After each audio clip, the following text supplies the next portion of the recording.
किसी ने बहुत अच्छी बात कही है कि एक दिन बरसात गिरी और कान में इतना सा कह गई कि किसी की भी गर्मी ज़्यादा दिन नहीं रहती, भले ही वो सूरज ही क्यों ना हो। नमस्ते दोस्तों, मैं हूं आकाश शर्मा।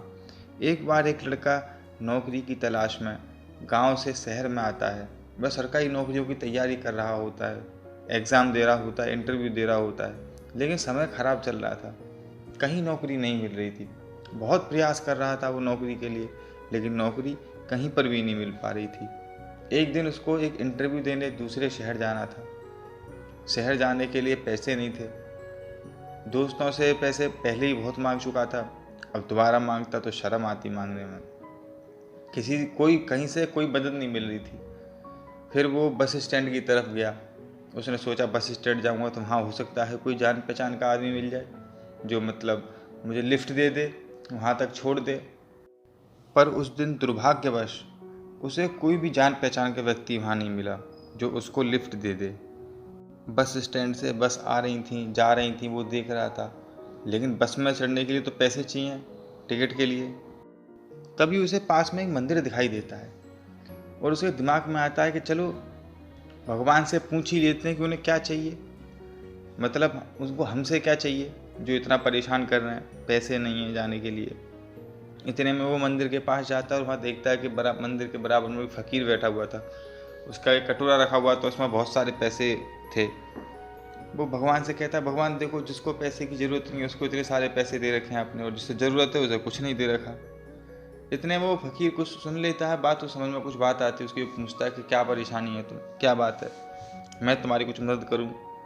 तो वो लड़का कहता है कि आप मेरी क्या मदद करोगे, आप तो खुद मांग कर काम चला रहे हो, आप मेरी मदद क्या करोगे। फ़कीर फिर भी बोलता है, बोले बताओ, हो सकता है मैं तुम्हारी कुछ मदद कर दूँ।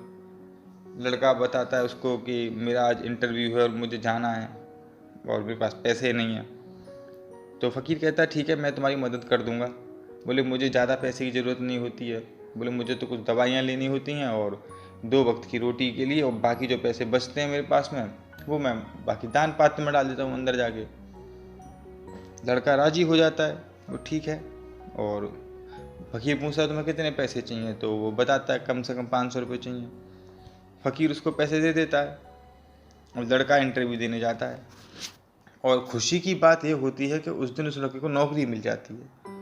और जब वो लड़का वहाँ से लौट रहा होता है तो बस में बैठ के सोच रहा होता है कि जो आज फ़कीर मिले, वो बाबा मिले, उन्होंने कितनी मदद की। और वो सोच रहा होता है, जैसा कि वो बाबा से पहले ही बोल कर आता है कि मैं आपके पूरे पैसे वापस करूँगा, वो सोच रहा होता है मैं तुरंत जाती बाबा के सारे पैसे वापस करूँगा। लेकिन जब वो वापस पहुँचता है और वहाँ मंदिर के पास पहुँचता है तो वहाँ बहुत सारी भीड़ लगी होती है। और वो वहाँ जाके पूछता है कि क्या हुआ। बोले कुछ नहीं, एक फ़कीर थे बैठे रहते तो वो यहाँ मर गए। तो वो लड़का शॉक हो जाता है और भीड़ को हटाते हुए देखता है तो वो देखता है कि जिन बाबा से और फ़कीर से उसने पैसे लिए थे वही ख़त्म हो गए थे। उसने एक व्यक्ति से पूछा कि ऐसा कैसे हो गया, तो वो बोले शायद इनको आज इनकी शाम की दवाई नहीं मिली होगी, इसीलिए ऐसा हो गया, क्योंकि बीमार रहते थे, दवाई खाते थे। हो सकता है पैसे नहीं हो पाए होंगे पूरे, तो दवाई नहीं ले पाए होंगे अपनी, तो उस वजह से उनकी डेथ हो गई। उस लड़के को बहुत अफसोस होता है। वो लड़का कहता है वाह ऊपर वाले, एक इंसान किसी दूसरे आदमी की ज़िंदगी बनाने के लिए खुद की ज़िंदगी दांव पर लगा कर चला गया। ये छोटी सी कहानी हमें 2 बातें सिखाती है कि दूसरों पर विश्वास करो, दूसरों का साथ दो, उनकी मदद करो, क्योंकि हम मदद करेंगे तभी एक दूसरे की मदद करते हुए आगे बढ़ पाएंगे। और दूसरी बात, जब आपको लाइफ में लग रहा है कि हमारी ज़िंदगी में कुछ नहीं हो सकता, कुछ भी नहीं हो सकता, तब यकीन रखिए कुछ ना कुछ चमत्कार ज़रूर होगा, आपकी मदद करने कोई ना कोई ज़रूर आएगा, ये यकीन रखिए। ऊपर वाला पता नहीं कब आपको भी किसी का ऊपर वाला बनाकर भेज दे, इसलिए मदद करो और यकीन कर रखो कि ऊपर वाला आपके लिए भी किसी न किसी को ज़रूर भेजेगा मदद के लिए।